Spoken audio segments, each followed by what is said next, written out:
Hope grows through practice. Like we've talked before, a lot of things grow through practice, right? Our micro changes that equal big changes in the end, that get us to where we want to be in life. And it's no different with hope and, of course, healing. So, this is hope and healing in another area of depression.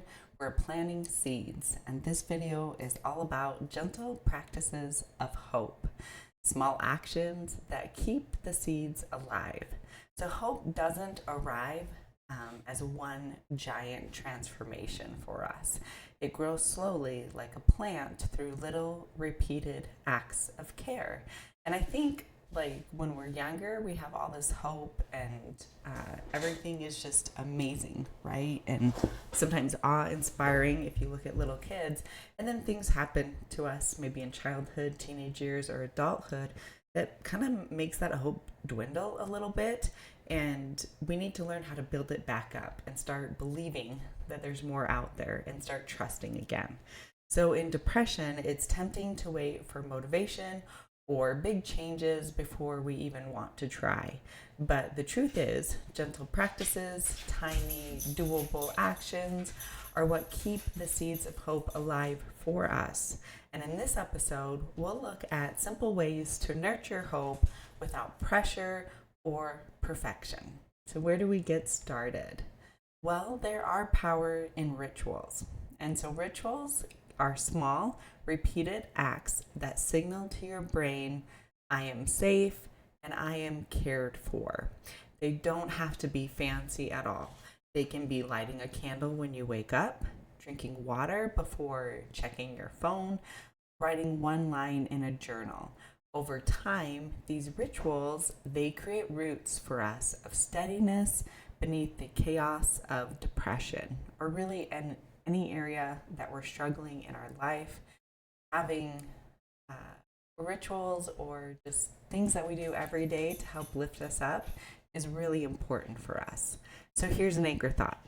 Consistency matters more than intensity. So after knowing the power of small rituals are helpful for us, we can then do micro actions to spark hope. So depression convinces you it's all or nothing, but hope grows through small things and small somethings. So some examples are sending a simple text, just saying thinking of you, stepping outside for 2 minutes of fresh air, playing one uplifting song.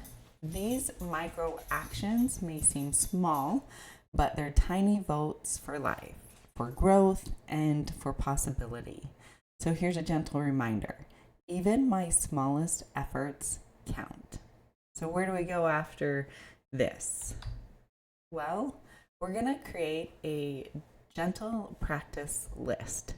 And one of these tools that helps us is to have what we need in place before we actually need it. Because when we're in the depths of depression or high in our anxiety or panic attack, or maybe really angry at something, we sometimes cannot pause or understand that we need to take a breath and have something there for us. So to have it for us beforehand and to practice it beforehand really helps us when we're in the moment. So create a personal menu of 5 to 10 micro actions that feel doable on hard days. So we do this for, set it up for hard times, right? Whether it's in a conversation we have with somebody, or we're just have a really depressive day and we're having a hard time even getting up out of our bed. We set these up for the hard times so we can go back and use it as a tool for us. So write them down somewhere visible, your wall, phone, or journal, and choose one each day, not as a chore, but as a gift to ourselves. So reframe this. These aren't tasks, they're seeds of care I'm planting for myself. So here we are at the end. Let's wrap up and recap. Little by little, hope grows. Hope isn't about forcing yourself to feel positive. It's about showing up with tiny practices that remind you You are alive, you are worthy, and you are still growing. In the next episode, we'll explore healing through self-compassion, why softening your inner critic is one of the most powerful ways to nurture hope. So here's some journal prompts for you to kind of help maybe at the end of the day, the beginning of the day, or at the end of your week. So what small daily ritual could I add to my routine to remind myself I'm cared for?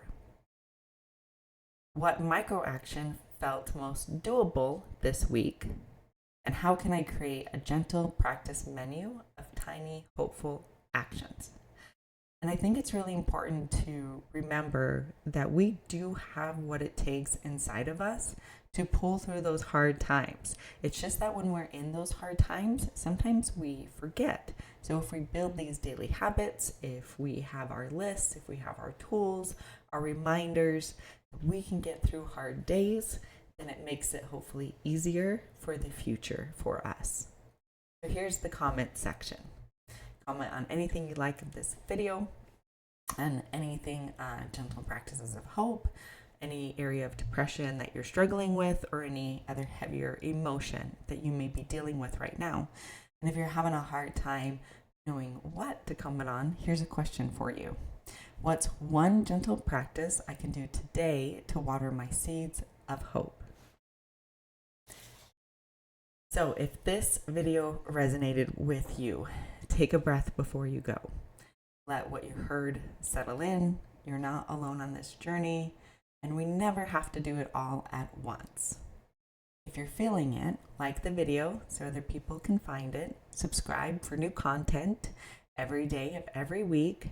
And remember, here we take tiny steps, we do real talk, and we do honest healing. And if you made it this far, you can hear about the journals and the children's book I created. The journals go hand in hand with these videos to really help hopefully increase healthy behaviors, decrease unhealthy behaviors, and perhaps make us aware of some things that we're really perhaps not aware of right now. And then the children's book is Luna the Brave and Braven Lion, and it's all about courage, bravery, and the spark within. And then at the end, there's worksheets for your little ones to help them discover where is their own bravery, their own spark, and their own courage. Again, to kind of help them understand, we really do have what we need on the inside. We just have to build it up and remember that it is there. And a children's workbook where they get to discover their own emotions. Where do they find it in their own bodies? What's a negative thought and what some positive thoughts they can have with it instead, and many more pages for them. And again, thank you for watching this video, and I hope you have a great day.